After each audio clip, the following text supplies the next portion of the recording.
cianhídricos, todo está en el equipo, ¿no? Hasta, todavía he visto un modelo nuevo donde está acoplado a un rayos X, que no solamente veo el pico cromatográfico, sino estoy viendo la simetría de la forma, de la estructura del analito. Entonces le tomo una imagen y le da el polimorfismo. Hola, ¿qué tal? ¿Cómo estás? ¿Por qué buscamos esa tecnología? Porque están buscando nuevos acoplamientos. Porque la ciencia está cambiando constantemente. ¿Y qué es lo que yo tengo que demostrar? Eso también les comento para que ustedes puedan tener como consideración. Si no está escrito, no está hecho, ¿cierto? ¿No has escuchado ese término? Si no lo escribes, es porque no me entendiste. Si no tomas bien tu examen, es porque no existe nada. Si no encuentras un pico cromatográfico como cafeína, no lo comparo con un estándar, puede ser que me esté mintiendo, ¿no? Entonces, tengo que probarlo. De la misma manera el equipo tiene que estar muy seguro de que la muestra sea cafeína. ¿Se recuerdan cuando hablábamos mucho? Yo me voy a ir mucho hasta toda mi vida de la glucosamina más chondroitina. Les comentaba, sí, hasta hartarse, ya deben estar diciendo, profesor, cambie de ejemplo. Es que es un ejemplo que a mí me impactó muchísimo, porque hasta ahora no hay una metodología analítica que pueda separar esos dos componentes. Lo hemos trabajado en un tiempo, ¿ya? Mira, en la ciencia farmacéutica, ¿qué vas a encontrar como tabú? Glucosamina y chondroitina. Después, el magnesio y zinc. La cuantificación de magnesio y zinc todavía es un tabú. Ha pasado de laboratorios a laboratorios. El magnesol ha pasado de Ticufarma, se han ido a Abbott, se ha ido a Farmindustria, bueno, en el tiempo Farmindustria estaban separados, ahora se han fusionado. Farmindustria, Abbott, ha pasado a Gablan, ha pasado a Cifarma, ha pasado a Eurofarma, ha pasado por todos los laboratorios. Quieren la metodología analítica. Entonces, ese es uno de los retos que tienen en la industria farmacéutica. Otro producto que están viendo es oxalamina. Ya hay una técnica analítica. Oxalamina tosilato, oxalitosígeno. La isosorbida, por ejemplo, sublingual. En formulación sublingual es también una técnica que hasta ahorita están buscando cómo desarrollarlo por HPLC. Bueno, problemas que tienen en la industria. No sé si hasta ahorita ya seguirán con eso o ya habrán cambiado. ¿Es complejo el equipo o no es complejo? O sea, siempre muchos lo toman como un monstruo el HPLC. Wow, claro. Sí, es bien tedioso porque tienes que cuidarlo. Porque como les comento, cada módulo tiene sensores. Si aquí se derrama un poco de líquido, tiene un sensor y se apaga todo el equipo. Pero este sensor es el que te dice, acá hay una fuga. Y hay fugas. ¿Por qué te dicen fugas? ¿Por qué puede haber ese proceso de caídas de agua? Porque de todas maneras, cada uno de estos componentes tiene un filtro. Y al ser líquido, recuerden, al ser líquido, cuando guardan el agua, ¿alguna vez ustedes han lavado sus cosas y lo han dejado 2 días en el stand donde lavan su platito ahí, lo dejan ahí y lo han dejado 2 días? Claro, su plato está seco, ¿no? Se ha dejado chorreando ahí. Pero si tú levantas y ves la parte de abajo, el agua se forma como una especie de gelatina, o sea, ¿no? Un moho que se forma el agua. El HPLC tiene agua, tiene metanol, tiene cetonetil. ¿Que lavas tus cosas? Te pregunto. Entonces sí lavas tus cosas. ¿Cómo te pregunto? ¿Lavas tus cosas? Aunque tú no creas, lavas tus cosas también. Entonces, cuando hay agua en el proceso, tiende esa formación. Entonces, si el equipo no está bien cuidado, si no has cambiado el agua y te olvidaste, por ejemplo, de tener el agua, toda esta tubería se va a acumular de esa sustancia gelatinosa que se está. Porque el medio ambiente es para todos el mismo, ¿no? El cuidado del HPLC no es algo, no está expenso a que yo necesite un ambiente con extracción de agua, de aire, control positivo, como microbiología, ¿no? una campana específica, no, está en un ambiente expenso hacia cualquier circunstancia. La humedad, por ejemplo, la humedad en sede villa tiene una alta humedad. Estos equipos tienen sus componentes metálicos, entonces se oxidan. Entonces tienes que tener un mantenimiento constante del equipo. ¿Se dan cuenta? Entonces, gran parte del proceso de cuidar un equipo HPLC es cuidar los solventes. Y otro proceso de cuidar el solvente es saber qué es lo que vas a analizar. Es por eso, bueno, en las diapositivas también les comento, hay dos tipos de fases para trabajar con el HPLC. Una fase normal y una fase reversa.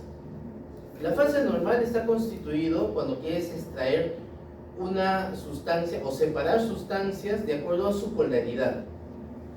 Cuando tienes sustancias polares, utiliza solventes polares. ¿Cuáles son los solventes polares que ustedes conocen? El agua, bueno, puede ser, es universal. Pero en polaridad, ¿cuál es más polar que el agua? ¿Cuál es en el top? ¿La gaseosa? No, la gaseosa no. ¿Cuál? El agua ya dijeron. ¿El tato? No. ¿Por ahí? Hexano, muy bien. Hexano, tolueno, ¿ya? Éter de petróleo, ¿no? Todo componente que dentro de su estructura tenga pocos elementos de agua, o que tengan enlaces de oxidrilo alcohólicos menor, ¿no? Lo más limitados. Entonces tenemos hexano, tolueno, benceno, éter de petróleo. Esa es una fase normal. ¿Cuál es la fase estacionaria? En este caso es una sílica nada más, componente de sílica. Y si quieres hacer una fase reversa ya es algo al revés, ¿no? A ver, la fase normal también, antes de pasar a la fase reversa, la fase normal es donde el hexano pueda retener un elemento, ¿ya? De acuerdo a su polaridad. O sea, todo lo que son polares se lo tienen conmigo, nada más. Los no polares se van, todo de acuerdo a su polaridad. A diferencia de una fase reversa, donde el agua, el acetonitrilo y el metanol son más tolerantes. Todos los componentes orgánicos, todas las sustancias orgánicas, todos los alimentos, vitaminas, aminoácidos, tóxicos, tienen enlaces de hidrógeno y carbono. Y al tener enlaces de hidrógeno y carbono, necesitan afianzarse aquellos componentes que también los tengan. Entonces, ¿dónde puedo retener? ¿O con qué componente puedo retener esos componentes de carbono que encuentro en los fármacos? Por ejemplo, acetaminofeno, paracetamol, grupo acetato. Este acetato necesita de carbonos. Es por eso que la sílica que se encuentra en la columna cromatográfica cambia. Y la sílica de la columna cromatográfica ya cambia de denominación y te dice RP8 o RP18. No sé si lo vieron en su visita. ¿Ya? Carbono C18, carbono C8. Muy bien.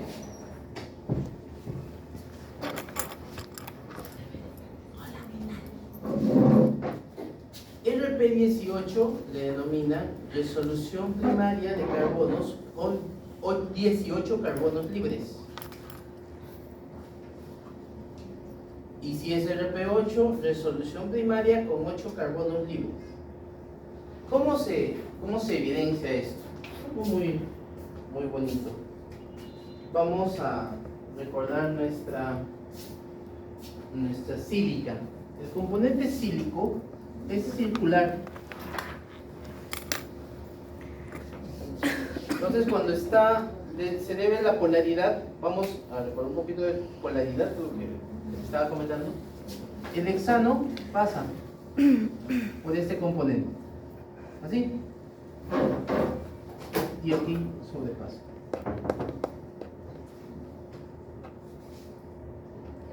Pasa claritos.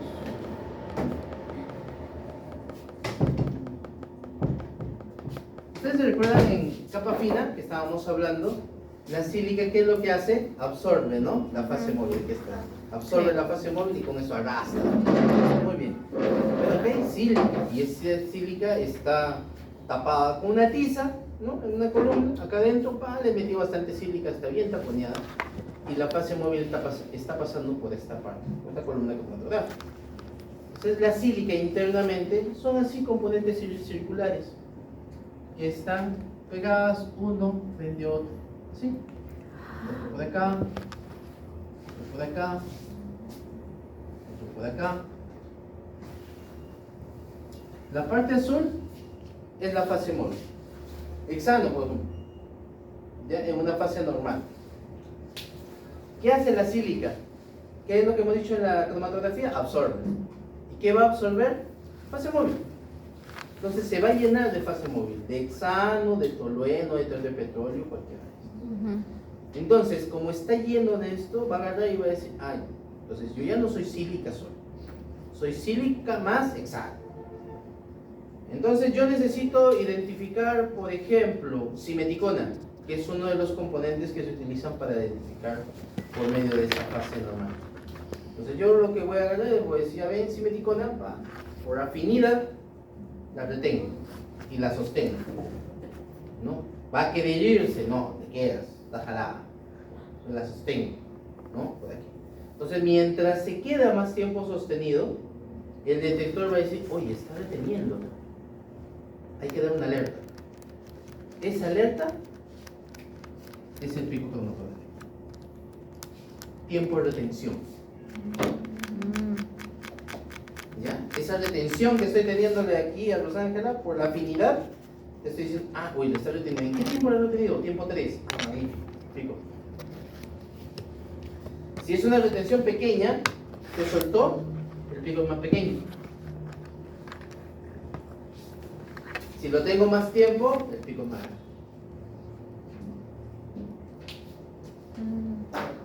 Retengo a Rosángela y sigue pasando el flujo, ¿no? El flujo no se detiene, el flujo sigue. Y por ahí Carlos pasó, ven para acá.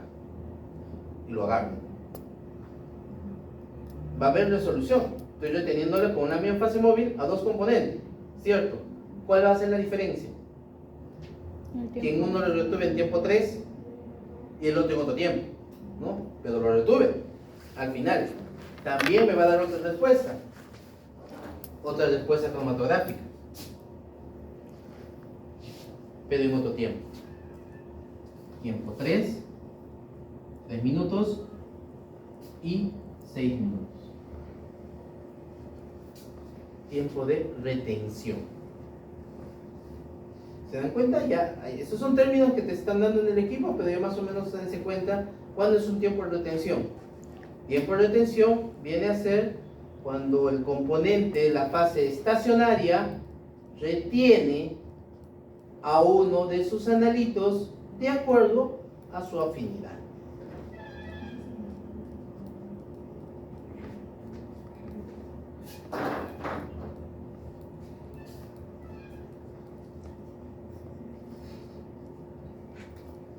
Fase normal, fase reversa, hay sílica.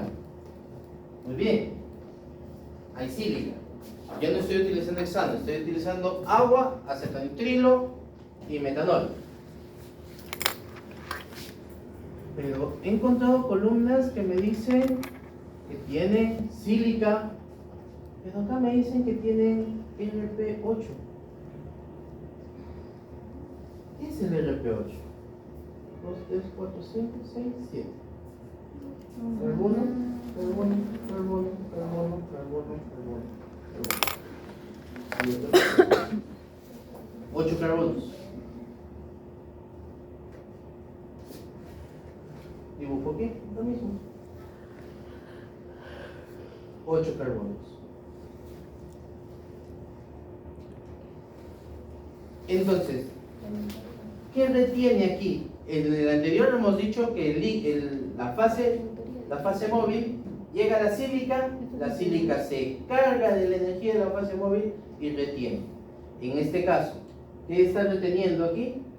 No solamente la fase móvil, lo que retiene son los compuestos carbonados. A más carbonos, mejor retención. A menos carbonos, menor retención. Pero ¿qué te da diferencia? Selectividad. Es más selecto. Si te dicen, tengo una columna RP8, muy bien, tiene carbonos, en sus características tiene carbonos. No va a retener a todos los componentes, va a retener solamente aquellos que sean más selectos, afines a la cantidad de enlaces de carbonos que tiene cada uno de ellos. ¿Cuál es más fácil de retener la mayor cantidad de naditos? RP18. ¿Cuál es más selecto? RP8. ¿Cuál es más específico? Columnas cromatográficas con grupos fenólicos, por ejemplo. Hay con grupos fenólicos, ¿no? Con anillos bencénicos, anillos fenólicos. Hay mucha variedad. Hay otra variedad también más grande en estos tipos de componentes. En columnas cromatográficas, mira cómo te lleva la tecnología, que ahora dice, la sílica se deshace, porque es como la tiza, ¿no? Mientras vas arrastrando, se va desgastando. Digo, wow, o sea, una columna que se desgasta, y cuando yo necesito analizar para retener a Los Ángeles y no se vaya rústica, entonces necesito que la fije, ¿no? ¿Cierto? Entonces, ¿qué viene a hacer en esta tecnología? Forman una recubierta. Una recubierta para proteger la sílica. No los carbonos no me importa. Lo que me importa es tener la sílica. A este tipo de columnas se denomina encape. Encape. Y van a encontrar ustedes, cuando vayan a ver en un laboratorio, van a decir, ¿quieres una columna cromatográfica? Sí, tengo una muy buena con doble encape. Tiene recubierta la sílica. ¿Y qué tipo de encape tiene? Tengo core shell. ¿Qué es eso? Recubierta. Nada más, estás recubriendo la sílica. Entonces tú vas a ver, yo tengo columnas cromatográficas con core shell. Es una recubierta, ¿cuál es? ¿Verdad? Por esto de la virtualidad, se han perdido muchas exposiciones. Hasta ¿qué grupo nomás fue? Su grupo de Luis, Pilar Córdoba, creo que están ahorita en octavo ciclo, noveno ciclo. En noveno, ¿no? Ellos, por ejemplo, les invité a una visita al laboratorio de Cosodo.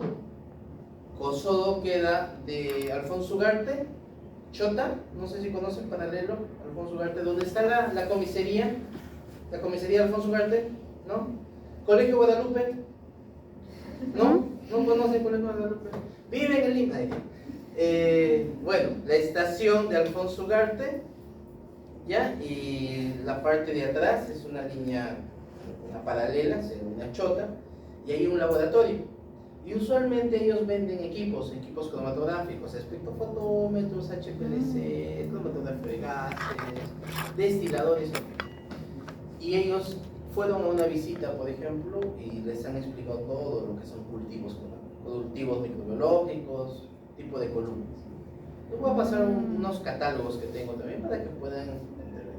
Es bueno entender, porque a veces cuando uno no está muy acostumbrado a este tipo de terminología, te dicen, pues, oye, esta columna es muy buena, $2,000, no te preocupes. El laboratorio paga. Mira cuánto gasta un laboratorio por tal de tener un producto bien establecido. Claro. Y las columnas se recuperan. Imagínate que puedas malograr una columna cromatográfica de $2,000.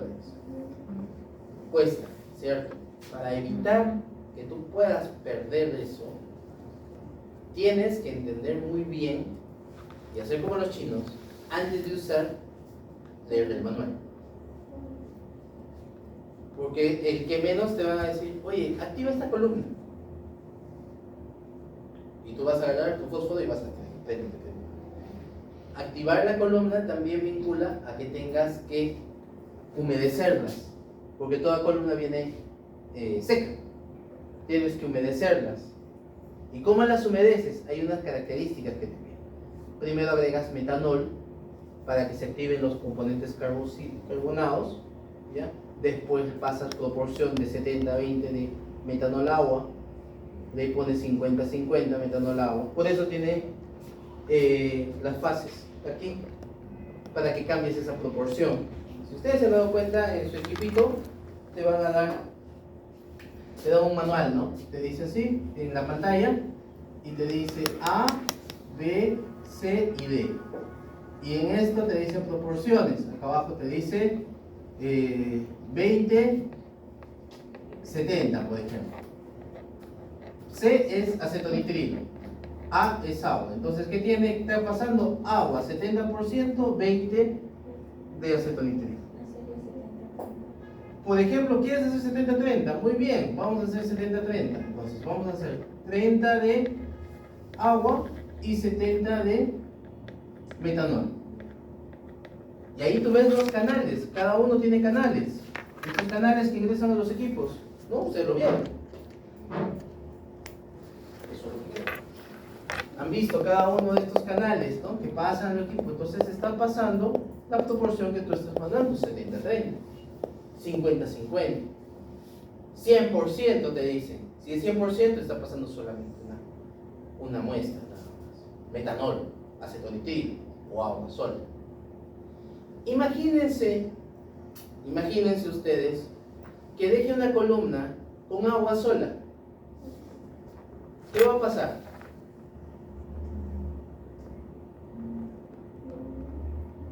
¿Qué se forma? ¿Qué hemos dicho que se forma cuando lavan sus cositas y lo dejan ahí? Moho, exacto. Entonces se va a llenar lleno de moho. La humedad, la sílica dice, tú pones lo que tú quieras.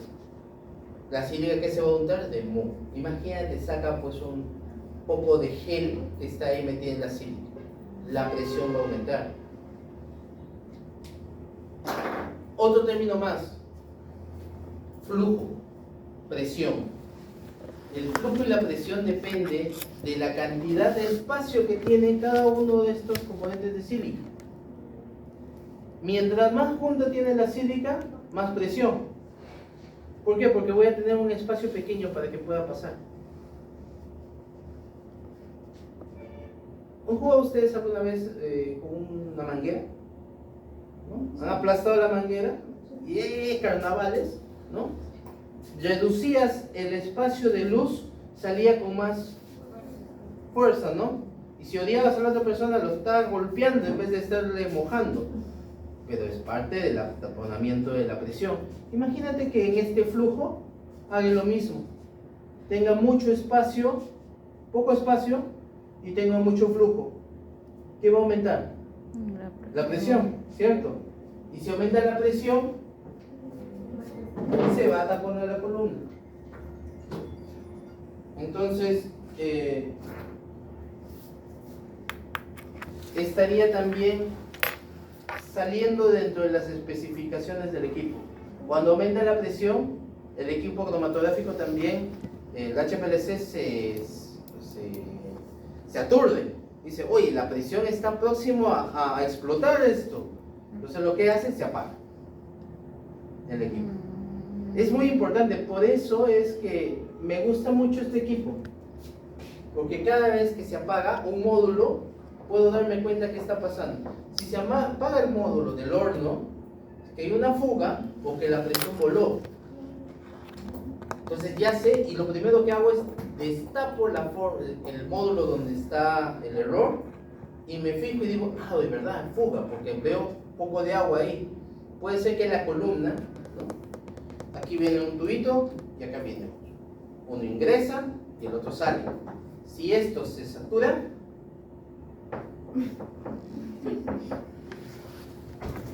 Todavía con contraseña, ¿no? Con código todavía. Entonces, si se satura, ¿ya? ¿Qué es lo que ocasiona? Como estas son puntas de plástico, una de ellas bota. Y cuando bota, esto gotea. Y cuando gotea, el agua se queda acumulada dentro del módulo. Y si llega al sensor, el equipo se apaga. Entonces puedo abrir, puedo fijarme, uy, pucha ganas. Botó la presión demasiado la columna. Entonces tengo que buscar qué ha pasado, cómo lo ha guardado la columna. Ah, le he puesto agua, ya pues me malograse toda la columna. Tengo que volverla a reactivar. Pasa porque a veces muchos se confían en el equipo y no sabes cómo debes guardar la columna cromatográfica.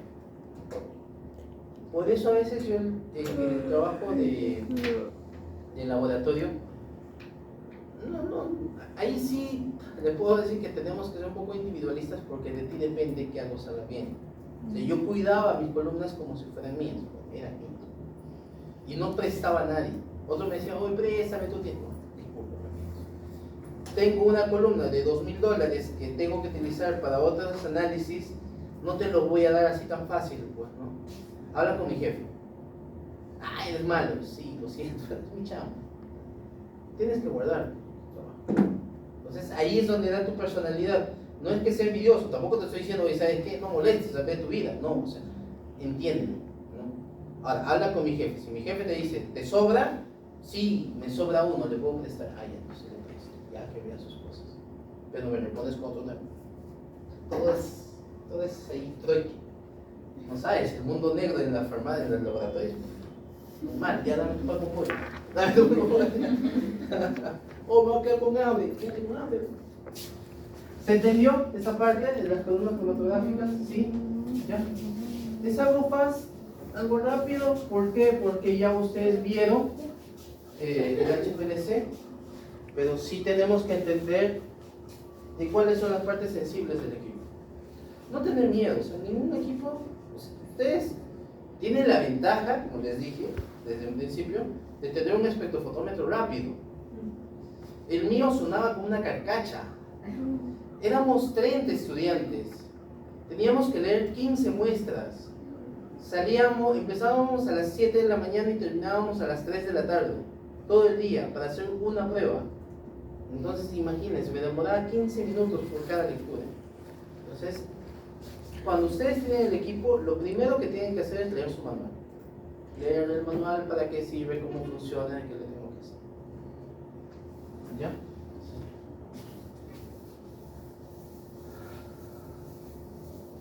¿Sí se entendió, no? ¿Dudas?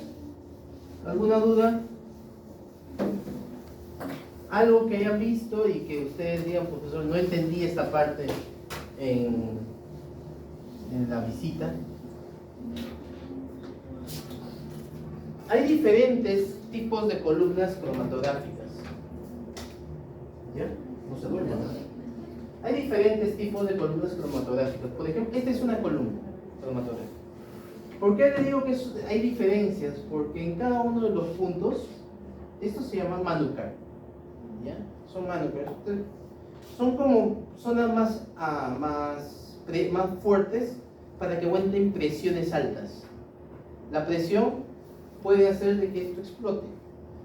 La gran mayoría de las columnas son metálicas, son de acero. ¿Ya? Por eso también cuestan caro. Son de acero, tienen Manucars, tienen sus tampones para que puedan mantenerse extensas de humedad, ¿ya? Y que puedan mantener con la misma fase móvil. Pero hay otros equipos, hay otras, son columnas cromatográficas, pero no tienen tanto cuidado, se denominan cartuchos. Solo es un tubo donde adentro está puesto sílica. Ya también tiene características CO8, C18, sí, pero no tienen estos manos. ¿Qué es lo que han hecho? Porque es más barato también para conseguir. O sea, las pruebas que ya tienes, que ya sabes que van a salir, que no es necesario que pongas una columna de $2,000, lo puedas conseguir de repente con 500 soles, son esas pequeñas columnas. Pero sí tienen, aparte, otros dispositivos que tú lo tienes que poner para evitar esta presión excesiva. También lo tienes que cuidar. Entonces, usualmente a estos contenedores separados se denomina manuca. O sea, son como acoples, son como manos que van a evitar de que la presión salga excesiva del equipo.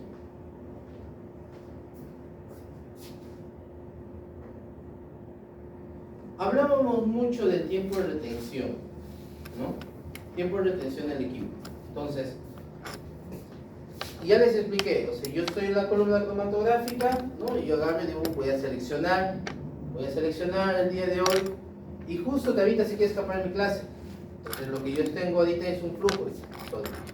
Acá se va, ahorita toda la vida.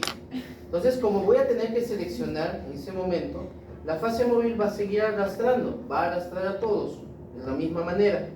Entonces, yo necesito retener. La retengo. Este tiempo de retención es el momento donde hay una oscilación y una respuesta cromatográfica. ¿Cómo identifico que sea Tabita? Con estándar. Con un estándar. Perfecto. O sea, tengo que identificarla siempre. Ojo, siempre es muy importante que ustedes puedan entender. No es la suposición. Muchos decimos, ay, eso se supone, pues. Tiene flavonas. ¿Qué flavona? Isoflavona. ¿Por qué? No porque siempre he estudiado eso. No, pues en la vida me van a decir eso. Tengo que correr con una prueba. ¿Ya? Entonces muchas veces caemos en el criterio, ¿no? Criterio, no puedo decir criterio por no decir confianza o por no decir descuido, ¿ya? De suponer los picos cromatográficos, de suponer respuestas en la cultura. Ustedes han leído, bueno, sí han hecho botánica, ¿no? Han hecho determinación de flavonoides y decían, no, flavonas, 2 cruces. Hay una buena respuesta de flavonas por la coloración, ¿no? Han utilizado reactivotolems, felin, ¿no? Ajá. Entonces, yo identifico y digo, tengo flavonas, tengo saponinas, tengo antocianinas. ¿Qué cantidad? Más. No, yo tengo ahí. ¿Pero qué cantidad? ¿Y qué tipo de flavonas tienes? No, yo sé que es flavona, profesor, y es astringente y es muy buen antiinflamatorio. Perfecto. No te discuto, la teoría está establecida así. Pero ¿qué flavonas? ¿Qué isoflavonas? Entonces, ¿cuál es nuestra mentalidad de aquí para adelante? Que ya hemos terminado el instrumental. De que todo lo que ustedes puedan investigar, solamente decir, ¿qué es? ¿Qué estoy aislando? Hace mucho tiempo, mi idea, y no sé si les comenté hasta la saciedad, es de querer elaborar un propio medicamento, un propio producto, ¿no? Que ayude a las personas que sufren de escaras. Entonces, para mí es una meta que en algún día lo voy a tener. Pero tengo que probar qué analito es el que está ayudando para eliminar las escaras. No voy a decir, no, el extracto de olivo, es sangre de grado cura todo, ¿no? O la uña de gato, uña de gato cura de todo, está la infertilidad, te vuelve estéril y también te da hijos, no sé cómo, pero lo hace. Pero, o sea, tienes que buscar la razón. Entonces, de aquí para adelante, ya teniendo una base de instrumentación con todos los equipos, lo único que me queda es que ustedes puedan identificar cómo cuantificarlas. A veces, esa titulación que hicimos la semana pasada para identificar el nivel de acidez, ¿no? Con un factor, ya está establecido en base a teorías, porque el factor es estándar mundial. Entonces, hay picos cromatográficos de acuerdo a la fase móvil que ya te dicen en qué tiempo sale, cuál es su resolución, hasta su altura te dicen. El tipo de equipo. Lo que queda es que ustedes recopilen esa información, lo hagan sistemática para ustedes. ¿No? Sistemática quiere decir que recopilen de todos y digan cuál es lo que coincide. Carlitos dice que sale en tiempo 4. Ani también dice que sale en tiempo 4, pero la pico cromatográfica es un poco inestable. Pero ya tengo dos teorías que están coincidiendo en el tiempo.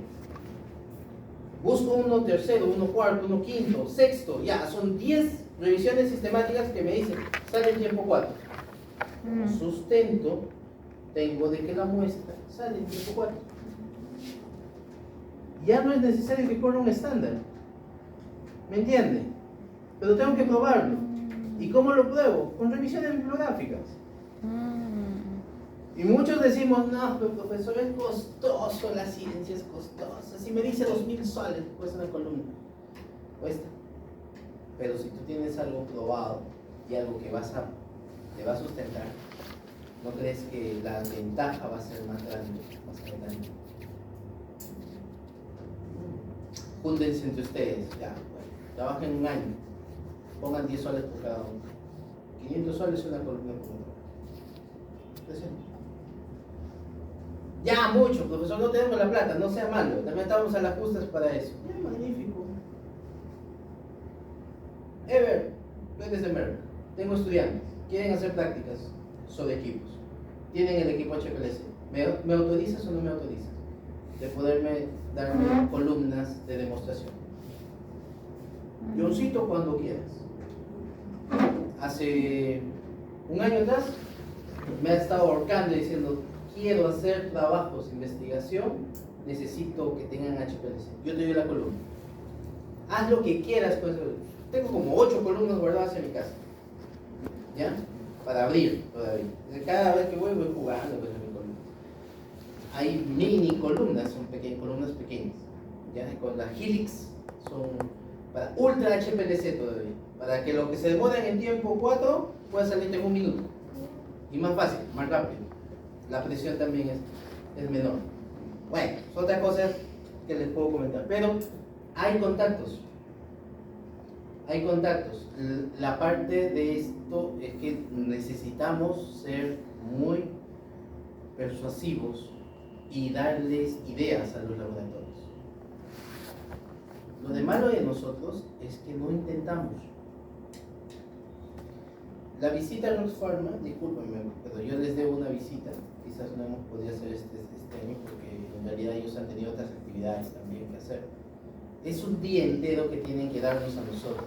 Y un día de para vincula pues una pérdida de ingresos también para el laboratorio, ¿no?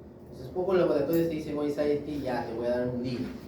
Entonces hay que planificarlo con tiempo. Pero en fin, yo he visto chicos de la San Marcos que han mandado mensajes a los laboratorios y decían, por favor, les pido que me regalen columnas cromatográficas solamente para fines científicos.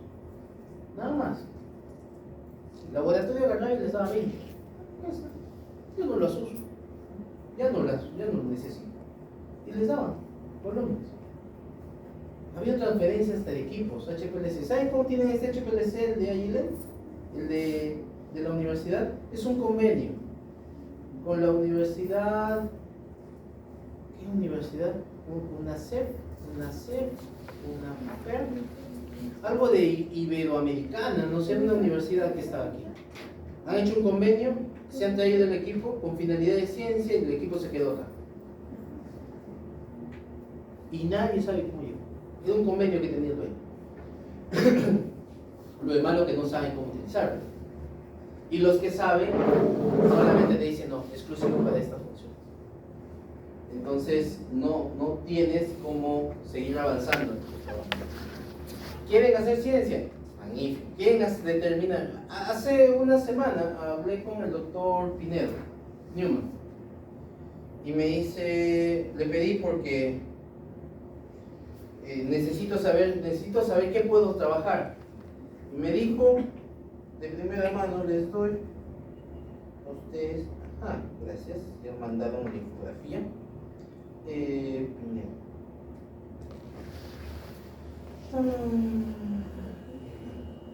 Por si acaso los que quieren hacer trabajos, ¿no?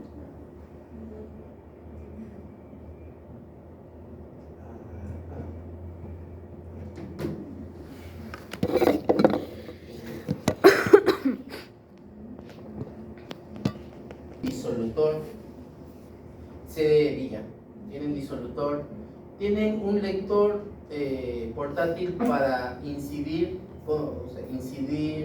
una lámpara de UV, ponerlo para que puedan degradar componentes orgánicos, por ejemplo. Y más el HPLC, yo les dije, ¿sabe qué? Yo quiero ver estabilidad de medicamentos.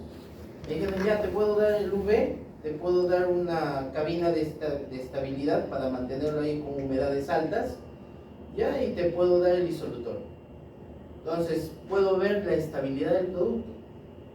Si efectivamente duran 2 años, ¿no? Puedo hacer ese estudio. Ya tengo un equipo disolutor, tengo el HPLC. Entonces, he buscado qué equipos tengo y estoy armando un staff así de proyectos pequeños que se puedan hacer. Entonces, los que sí me dijeron, ¿saben qué? Ya les tengo que pasar, ¿saben que tengo tales proyectos, tal cosa, necesitas tales cosas y tienes que hacer con tantas cosas? Entonces, ¿yo qué me ocupo? Buscar la columna. Entonces, tengo contactos en el laboratorio, les puedo decir, oye amigo, ¿sabes qué? Regálame una columna por esta característica. Si me dice que sí, ya. Si no, me robo. No, mentira. Pero hay maneras. Por ejemplo, si ustedes quieren hacer lo mismo, también les aconsejo. Entren a la página, ¿no? Profarma, IQPharma, Ercil. Disculpen, soy estudiante de tal grado, mi intención es verificar tales cosas. Quisiera ver si hay posibilidades de que puedan prestarme, regalarme una columna cromatográfica de tal característica. Que ustedes no lo utilicen, yo lo puedo utilizar de buena manera. Te dicen que no, magnífico, lo intentaste. Te dicen que sí, $2,000. Se ahorran $2,000 y hacen una columna. Tienen ahí para organizar. Pueden hacer más cosas. No se cohiban, ya se han cohibido durante 6 meses en el curso de instrumentación. Ya los perdono. Pero cuando quieran hacer algo afuera, hablen, ¿no? Van fácil. Es fácil decir las cosas, solamente que a veces nosotros nos decimos, no, me va a decir que no. Ay, no, tantas veces nos han chocado. Muy bien. Rutas de la columna de HPLC. Fase móvil, no es la que va a gastar. Bomba de impulso, ¿por qué? Porque voy a necesitar una determinada presión, un determinado flujo. Ahora, el flujo tiene que ser de un momento o espontáneo. ¿Qué creen ustedes? ¿Solo un momento, como el corazón? ¡Pap! ¡Pap! ¿No? ¿O tiene que ser espontáneo? Tiene que tener un flujo constante. El flujo tiene que ser constante. ¿Por qué? Porque no es como el corazón. El corazón te da cada presión para cada momento. Pero aquí necesito que el flujo sea constante. ¿Por qué? Porque yo voy a pasar 1, 2, 3, 4, 5, 6, 20 veces identificando que el analito que yo estoy investigando sea lo que necesito identificar. Entonces todos tienen que tener el mismo flujo, la misma presión, la misma columna cromatográfica, la misma fase móvil. Entonces la bomba te va a identificar, te va a permitir que el flujo sea constante. Aparte de esto, ¿qué te va a ayudar la bomba? De eliminar el aire. Recuerden, esto no es gaseoso, es líquido. HPLC, cromatografía líquida. Entonces necesito que todo sea líquido.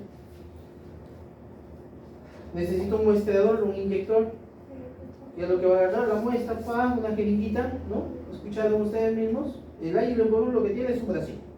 Lo muestra, lleva, pone a un lado, pasa una jeringa, succiona, se guarda esto y esto introduce al inyector.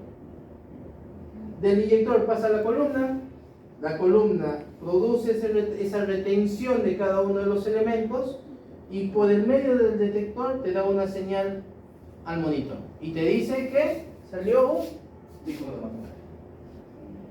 Ese es el flujo.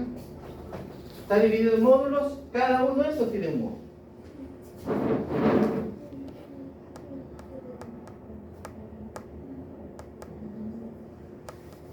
Puedo hacer dos funciones en el HPLC. Cuantifico cualifico. Cuantifico porque necesito saber qué área, qué cantidad están de esos animales. ¿Y cuál es la cualificación? Que estoy identificando que ese analito que estoy viendo es el que necesito analizar. ¿Esto es cafeína? Sí. ¿Por qué? Se acorrió con un estadio. Exacto. Cuantifico y cualifico. La cualificación es el tiempo de retención. La cuantificación es el área del pico cromatográfico que me va a dar en cada uno de los componentes.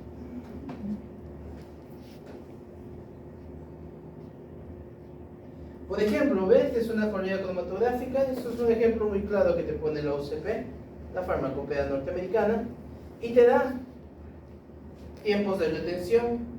Tiempo muerto, por ejemplo, es esto. ¿Cuál es el tiempo muerto? Si te dicen, ¿cuál es el tiempo muerto de tu corrida? Pues si tú te pones a pensar, empieza aquí y te da un pico de una muestra, de cualquier circunstancia. No sé si es parte del analito, no lo sé. Yo no lo sé porque todavía no he corrido con un estándar.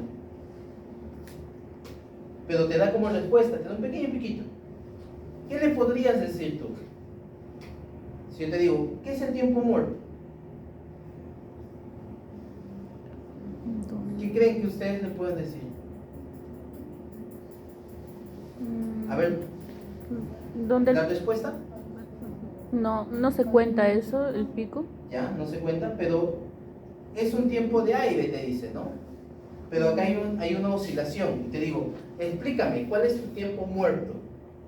¿Cuál sería para ti el tiempo muerto? Aquí te estoy dando, todo es una columna cromatográfica, ¿ya? Ya pasó, inyectaron todo, pasó, está en el detector, en el monitor, te ha salido toda esta respuesta.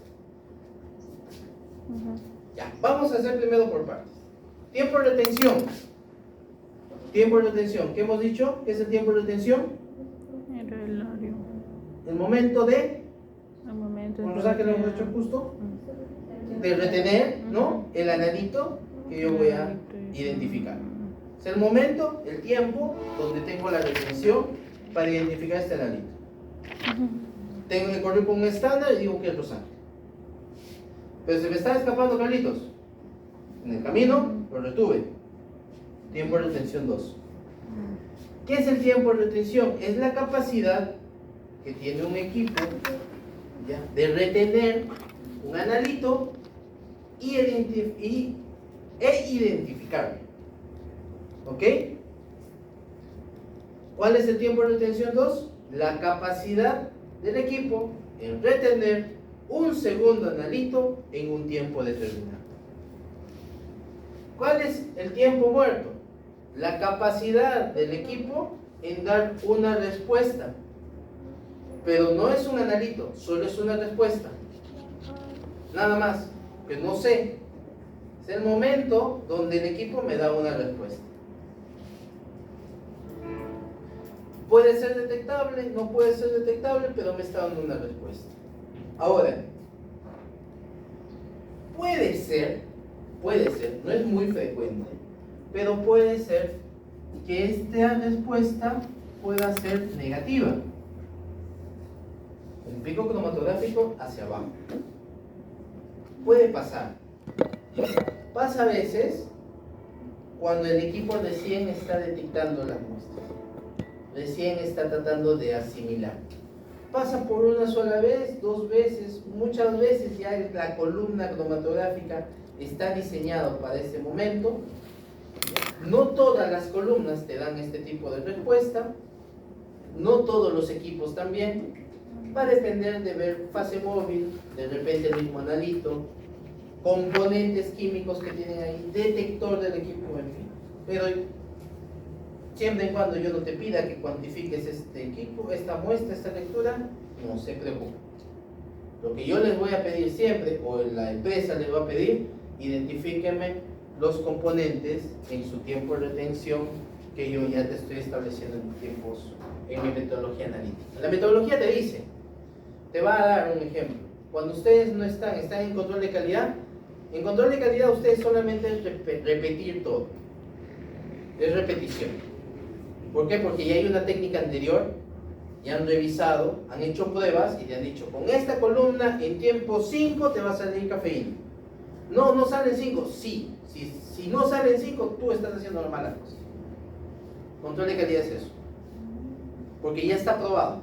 Ya saben que en tiempo 5 te va a salir cafeína.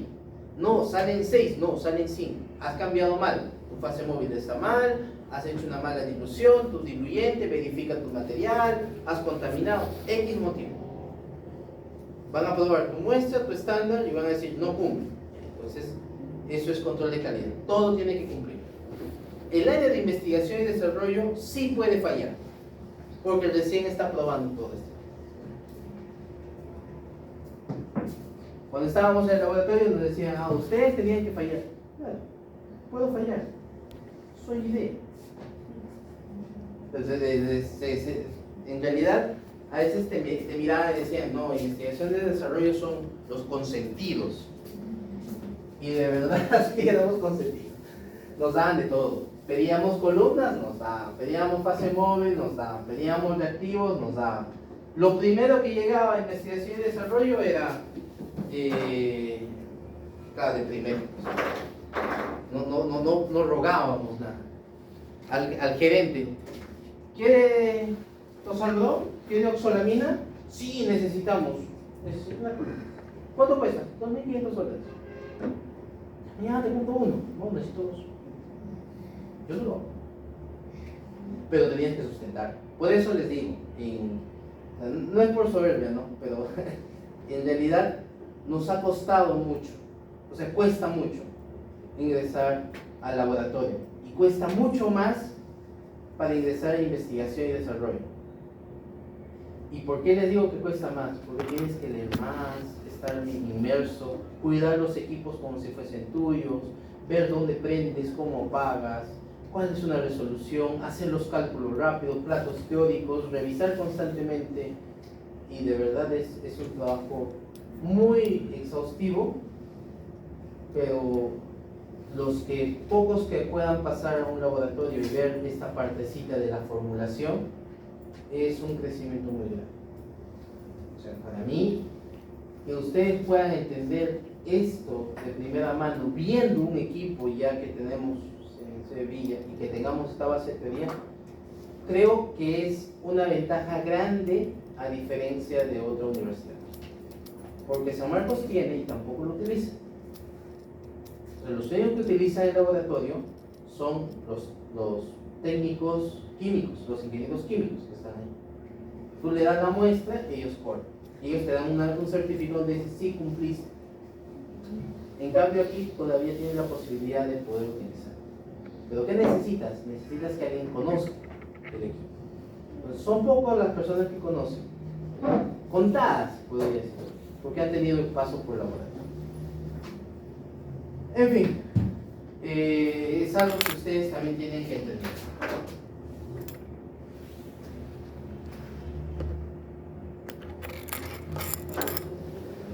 La retención de un analito conlleva a identificar que está cumpliendo características idóneas para cuantificarlas.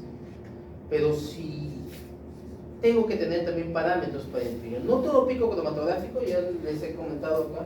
Bueno, aquí también. No todo pico cromatográfico va a dar una buena respuesta.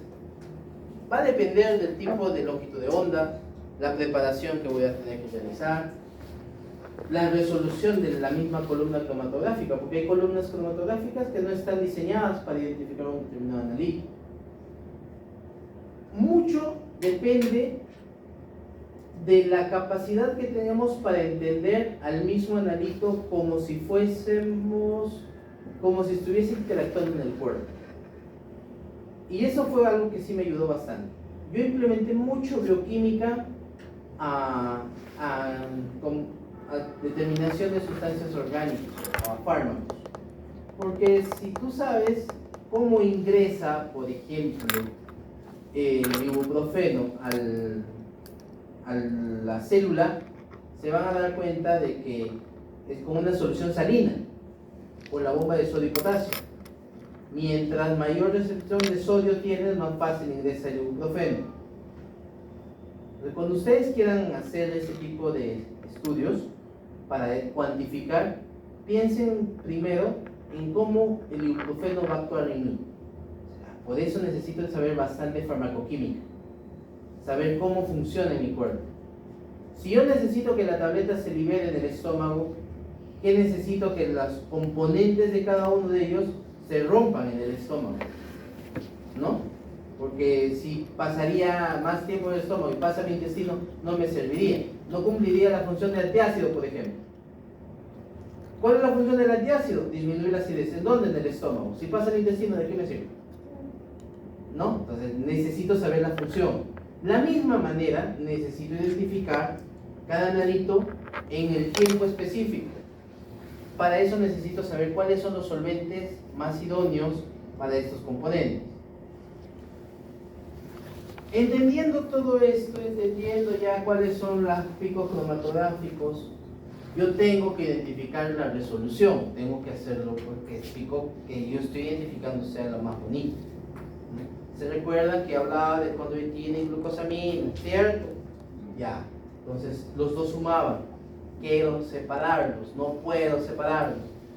Tengo que buscar la alternativa de separar esos dos componentes. Digamos que he logrado separarlos. Tengo que ver cuál es el factor de retención. Para saber cuál es el factor de retención, aquí hay una fórmula. Esta fórmula del factor de retención te dice el factor de retención, que es K, es igual al tiempo de retención menos el tiempo muerto sobre el tiempo muerto. ¿Y qué es el tiempo muerto? Es la respuesta del equipo nada más, que no estoy identificando qué cosa es. Fíjense cómo es esto. A ver, no sé si se puede. Miren cómo es la respuesta. Es línea base, línea base, línea base. Una respuesta. Seguimos y pico cromatográfico. Ay, chueco, pero pico. ¿Sí? Entonces, si utilizo los números que están ahí, ¿cuál sería el factor de retención? ¿Cuál es el factor de retención? Tiempo de retención es 12 minutos. Tiempo muerto, 4 minutos. Entre tiempo muerto, ¿cuánto sería? 12 menos 4, 8. Entre 4, 2. ¿Ya? La resolución te está dando en 2 minutos. Ahora, ¿qué son los platos teóricos? Los platos teóricos es la capacidad que tiene una columna cromatográfica de dar una buena resolución. Si ustedes pueden abrir su infografía, se van a dar cuenta de que ahí ya les estoy dando la fórmula de los platos teóricos, y le estoy dando ahí un rango de cuáles son los valores idóneos para yo identificar una muestra, ¿no? un plato teórico. A ver, ¿dónde está aquí? Aquí está. ¿Qué te dice aquí? La eficiencia de una columna es cuando los platos teóricos están superiores a 10.000. Este es un excelente componente de platos teóricos, excelente. Bueno, factible, es a partir de 5.000 a 10.000. Si tus platos teóricos están por debajo de 5.000, entonces están en un estado aceptable. Y si son menores de 2.000, la columna tiene que ser cambiada. ¿Y cómo me doy cuenta? ¿Cómo me doy cuenta que estos platos teóricos no funcionan? Por estas características. Fíjense ustedes. ¿Cuánto sale el plato teórico aquí? 2.500. Miren cómo sale el pico cromatográfico. Chato, ¿cierto? ¿Qué te dice aquí? Número de platos teóricos, 15.000. ¿Cómo está el pico cromatográfico? en una alta definición. ¿Ok? Depende también de esto. Entonces, el equipo te va a dar una determinada de platos teóricos ya establecido, pero ustedes tienen que saber de qué consisten los platos teóricos, ¿no? Si yo te digo, el equipo no me ha sacado cuántos platos teóricos tiene y no sé si es que está cumpliendo con las características de un buen interfaz de platos teóricos para la eficiencia de mi columna, ¿qué es lo que tengo que hacer? Calculo. Entonces, si te da el ancho, el equipo te dice cuánto es el área, cuánto es el ancho, cuál es el largo de tu pico cromatográfico. Entonces vamos a hacer un cálculo. Te dice, ¿no? El número de platos teóricos es igual a 16, ¿no? Por el tiempo de retención entre el ancho del pico, todo elevado a la potencia de 2.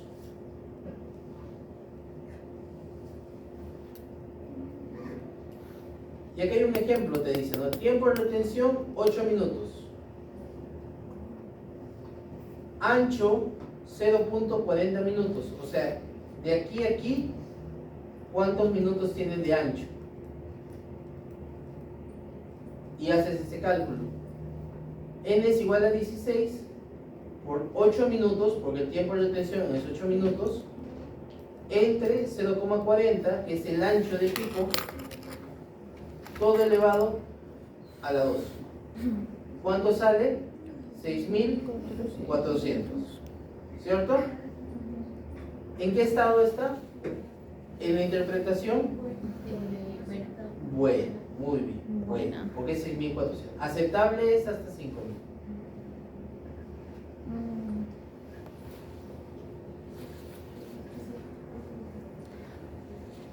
Y utilicemos, a ver, me ha salido 2.500 de platos teóricos. ¿Cuál sería, si es en un tiempo de retención de 8 minutos, cuál sería el ancho del pico? ¿Pueden sacarlo con esta fórmula? Cuando no sé el ancho del pico, todo sería 2.500, que es igual a 16 por el tiempo de retención, que es 8, ¿no? Y todo entre W, porque no sé cuánto es el ancho del pico. Cuando es la potencia pasa a raíz cuadrada, ¿cierto? Eso les dejo para que ustedes puedan. Y pueden verificar si es que el ancho pues es idóneo.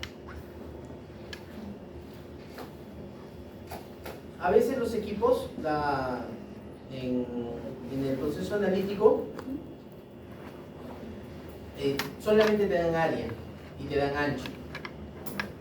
Y muchos te dicen, no te van a ver platos teóricos. Cuando tú eres control de calidad, aseguramiento de la calidad, tienes que saber cómo haces el cálculo de platos teóricos. La UCP te dice, no tiene que ser menor a 2000. Y si sale menor a 2000, fuiste. Pero hay muchos que no te dan en la columna, no te dan el espectro, no te dan el pico cromatográfico, solo te dan áreas. Dice, me ha salido muy eficiente, no te preocupes, no sabes cuánto hemos trabajado por eso. Haces el cálculo y sale por debajo los platos teóricos. Entonces es una opción de poder refutar que el análisis está cumpliendo con esas características. Resolución. Miren, la resolución del HPLC, ¿qué es lo que ayuda? A que también definas muy bien el pico cromatográfico. Mira cómo se solapa, ¿no? O se interceden entre dos picos cromatográficos. Este es A y B. La resolución está igual a 0.75. Entonces yo puedo aumentar solventes, puedo utilizar otros solventes para que pueda haber una mejor separación. De repente le puedo meter acetonitrilo o metanol, de acuerdo a la característica del componente. Entonces mira cómo separa. Empiezan a dividirse ya los picos cromatográficos. Llega un momento en el cual ya los he dividido de acuerdo a la proporción que yo estoy adicionando. ¿Qué te dice aquí? La resolución en 1.5 es suficiente para completar la separación de A y B. Pero una resolución de 0.75 no lo es. A es una resolución de 1 en una zona de A. No quiero tarearlos mucho, pero sí quiero que entiendan de que la resolución depende mucho de la separación de los picos. Ya les comenté, tiamina, por ejemplo, las vitaminas, tiamina, riboflavina, cianocobalamina, piridoxina, todos salen en una sola corrida cromatográfica, porque todos son vitamina B, tienen casi las mismas estructuras. Para poder evitar que se sobrepasen uno encima de otro, necesito buscar una fase adecuada. Ahí también van a entender un poco cuando en algunas literaturas le dicen tengo que hacer rampas o tengo que hacer gradientes. ¿Qué entienden por gradientes? Es que tengo que proporcionar, como una grada, ¿no? Tengo que proporcionar tiempos de fase móvil. Por ejemplo, tengo una solución de buffer potásico, 1 litro de buffer al 0.01 molar. Y tengo acetonitrilo en otro de los componentes. Entonces, gradiente te dice, igual de la misma manera que hemos puesto proporciones, 80. 20 de buffer, 80 de metanol. Entonces, por un tiempo te dice, 5 minutos. Después de esos 5 minutos, cambia. Ponle 50-50. Entonces, en esos 50 minutos, en esos 8 minutos que tienes, o 10 minutos, tiene que cambiar 50-50. Entonces, pones 50 de metanol y 50 de buffer. Es una grada, ¿no? Entonces, seguimos con esa grada. Después le dice, cámbialo. 80-20. 80 de buffer, 20 de metanol. Ya, entonces cambia otra grada. Y después vuelve de nuevo a 20-80. Cambias de nuevo. Entonces, hay procesos específicos, te dice ya la literatura que tengas que hacer rampas de cambio. A eso se denomina gradiente. Cuando te dicen, no, pásalo por una solución isotónica. Isotónica te dice que es una solución salina normal, una fase normal. Cuando tú preparas tu mezcla de metanol, acetonitrilo, ya está, y corre la corriente cromatográfica que tú quieras. Pero si te dice gradiente, te dicen proporciones. ¿Ya? Mañana les voy a dar una técnica de HPLC, de la UCP, donde te dice esas gradientes. El equipo, la literatura ya te dice cómo vas a hacer. Solo tú lo pones en el equipo para que puedan entender esta parte. Es complejo. En realidad es un conjunto de tuberías. ¿Ya? Por ejemplo, aquí la celda es como... ¿Han visto el disco duro de la computadora? ¿Alguien ha sacado un disco duro? ¿Algún momento? ¿Sí? ¿Nadie? ¿Disco duro de la computadora? ¿O un disco de 1 tera? ¿Han visto? Ya, tu mismo celular. ¿Quién ha abierto su celular? Ya, ¿han visto la batería del celular? Que está compacto, ¿cierto? Los ángeles, ahí está, dando las cosas. Vamos a ir ya. Ojalá. Entonces, entonces, el equipo también tiene una lámpara, una celda interna donde está presionado. ¿Ya? Entonces, esto es como un cubículo, tiene como una especie de manubrio. Ingresa, mueves un poco y jalas. El equipo, hay ¿cuántos colegas que? 8, tengo 8 colegas que trabajan en mantenimiento de equipos. Lo desarman, lo sacan como si nada. Entonces, ve la complejidad del equipo y puedes darte cuenta internamente que todo esto tiene una hilación, todo tiene un sentido, todo tiene un sentido. Si tú te identificas cada una de estas partes, todo tiene una salida. ¿Ves? Todos tienen un flujo. Cae por aquí, pasa por estos lados, ¿no? Vuelve, la fase móvil pasa por el otro, sale el detector, todo tiene un flujo. Cuando ustedes quieran, por ejemplo, los que quieren hacer mantenimiento de equipos, que también se necesita, QSI, que es Química Suiza, busca muchos profesionales para hacer mantenimiento de equipos, los capacitan también para eso, pero sí les exige que tengan el inglés, porque la mayoría los mandan a Suiza o a Estados Unidos para que le hagan la capacitación. Ahí trabajan mucho con inglés. Por eso también les digo la oportunidad de poder aprender un idioma. Inglés abre muchas puertas. Entonces, hay amigos que ya saben manejar el mantenimiento de los equipos, los capacitan, vuelven aquí y todo es rutinario. Pruebas, todo es parametrado, ya sabes cuáles son las cantidades que tienes que utilizar, verificaciones, extracciones de bombas, limpieza. Yo, por ejemplo, no sé mucho el inglés, pero sí puedo desarmar esto, porque en la noche me decía, uy, te ayudo, uy, está sangrando. O sea, nosotros le decíamos, está sangrando tu equipo, porque se chorreaba, ¿no? Uy, sí, la presión. Yo lo desarmo. Le metía pues ahí su desarmado. Claro, saber primero antes cómo era, porque después te quedabas sin equipo. Otra cosa muy importante en los equipos, en el HPLC más que todo, David acá. Lo vamos a ir. Todo componente tiene tamaños de porosidad, tiene tamaño de partículas necesarias. Como se han dado cuenta, este equipo trabaja con soluciones prácticamente bien disueltas, concentraciones mínimas. No es como en el espectrofotómetro, ¿no? Quizás había una turbidez, la poníamos nada más y detectábamos, ¿no? En el espectro podíamos hacer eso. Y si ustedes se dan cuenta, hasta el flujo, la presión que tiene, y en su infografía se van a dar cuenta y qué características tienen el equipo cromatográfico, se van a dar cuenta que hasta hay micras. O sea, el tamaño de partículas están puestas en micras. Hay columnas cromatográficas que te aceptan a 0.45 micras, como hay otras que te aceptan a 0.22 micras de partícula, tamaño de partícula de la muestra.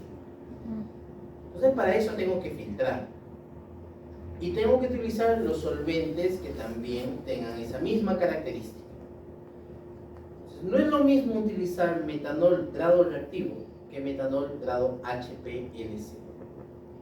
Eso quiere decir que el metanol tiene características de estas partículas, tamaño de porosidad de 0.45 micras hacia abajo.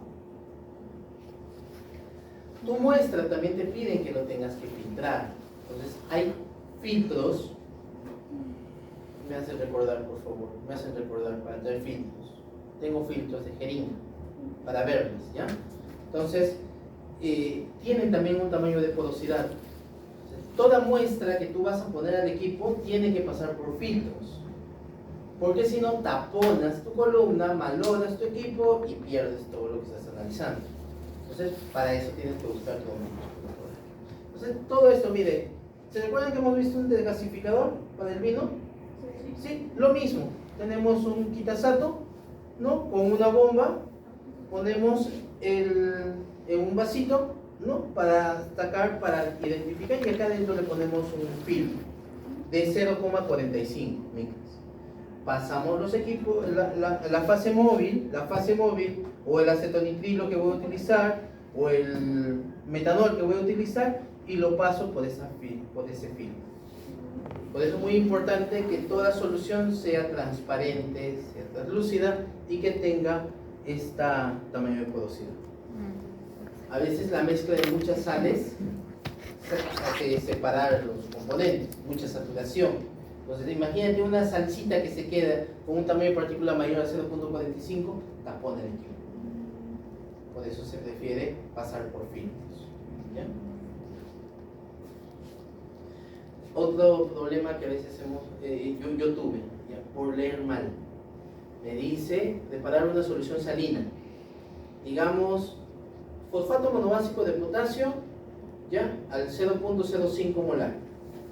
Y mezclar una proporción de 70 y 30 de metanol y buffer. Yo hacía al revés. Le ponía 70 de metanol y 30 de buffer. Para nosotros parecería, pero le estás agregando más agua. El metanol, como alcohol, da calor. Cuando da calor, hace que las sales precipiten. Y en algunos casos hay un cambio iónico y toda la sal que he preparado precipita. Y cuando lo filtro, me voy a dar cuenta de que está lleno de cristales. Eso quiere decir que me he confundido en preparar la fase móvil. Por ejemplo, me pasó una vez a mí esa situación. Me puse a revisar y dije, mira, 3 litros de fase móvil. Le metí mucho metanol. Imagínate cuántos frascos de estos para 3 litros. Entonces hay que leer bastante la farmacopea. Y cuando ustedes revisan y sacan estos filtros, también fíjense que no haya cristales que se están quedando. Si hay muestra de cristales, eso quiere decir que hay una proporción de repente que han confundido. Entonces revisen de nuevo, verifiquen. Todo es parámetro de error. Efecto error, revisen todo. Miren, aquí están estos vialitos que te dan en el equipo. Filtras como este y lo pones aquí. Usualmente la inyección es pequeña. Una micra, 10 microlitros, 20 microlitros. He llegado hasta 100 microlitros inyectar, 100 microlitros. Hay equipos que llegan hasta 400 microlitros, pero imagínense, son microlitros, menos de un litro. Y muy importante para ver la cantidad de fase móvil. Tengo que identificar muy bien el flujo, porque el equipo te dice, ahí ustedes tienen una infografía, te dice el flujo. Tiempo de corrida, ¿qué quiere decir? El tiempo que va a correr un pico con una muestra, ¿no? Y el número de corridas que voy a tener. Vamos a utilizar esta misma base, esta misma muestra. 1, 2, 3, 4, 5. Son 5. Ya acá lo han sacado uno más. Ya. Son 5. 1, 2, 3, 4, 5, 6, 7. Por 7. ¿Ya? 5 por 7. ¿Cuántos viales serían? ¿Cuánto? 35 viales. Son 35 inyecciones que voy a realizar. ¿Ya? ¿Qué te dice la fase móvil? Para calcular fase móvil, número de corridas. O sea, son 35 muestras que voy a inyectar. ¿Ya? Pongamos hasta ahí. Muy bien. 35. Ponemos el primer dato. 35 números de corrida. Tiempo de corrida. Vamos a utilizar una gráfica aquí.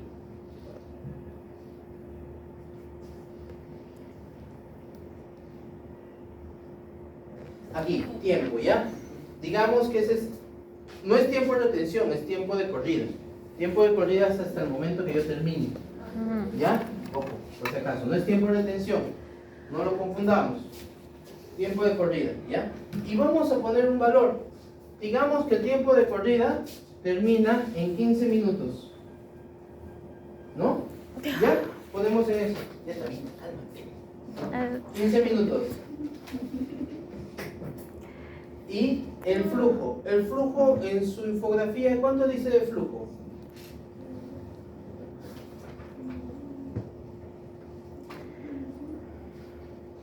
¿Dice o no dice?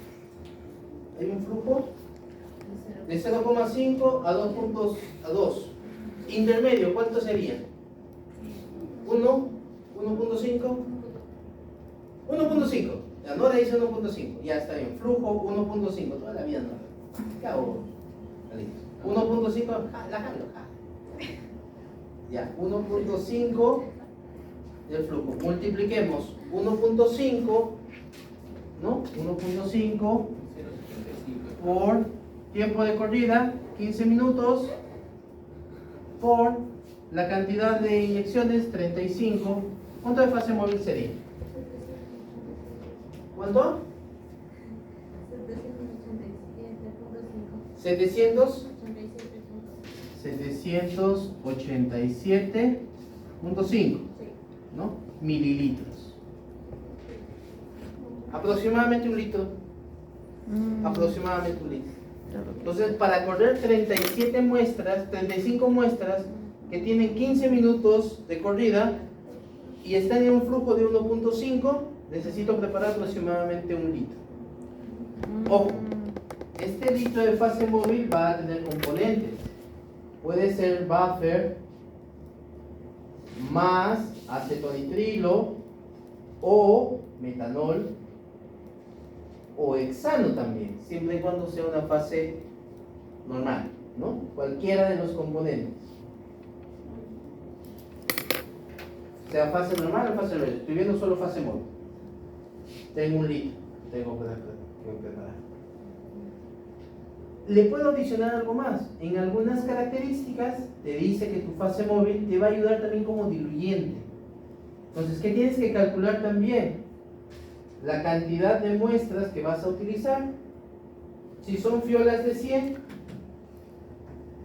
y son 35 fiolas de 100, ¿cuántos mililitros vas a utilizar aquí? Para enlazar 35 por 100, ¿cuánto sería?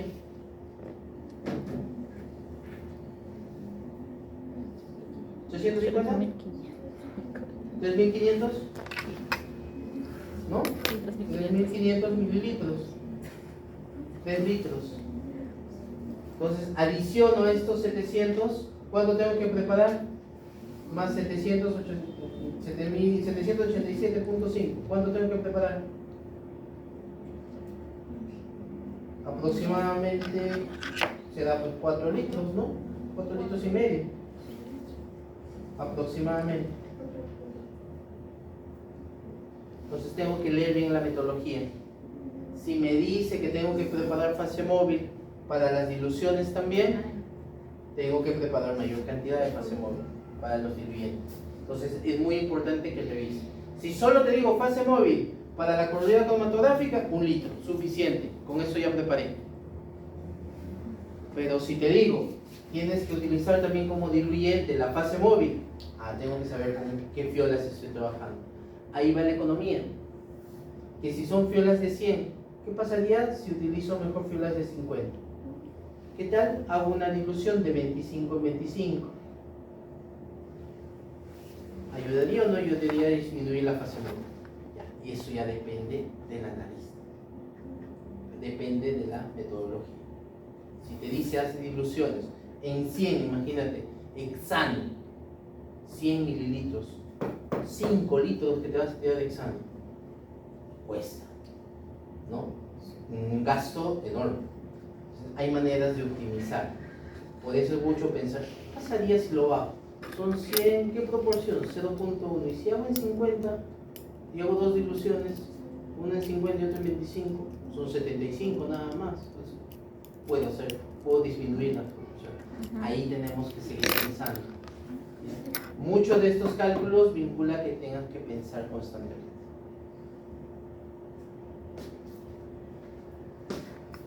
Bueno chicos, creo que hasta aquí ¿ves?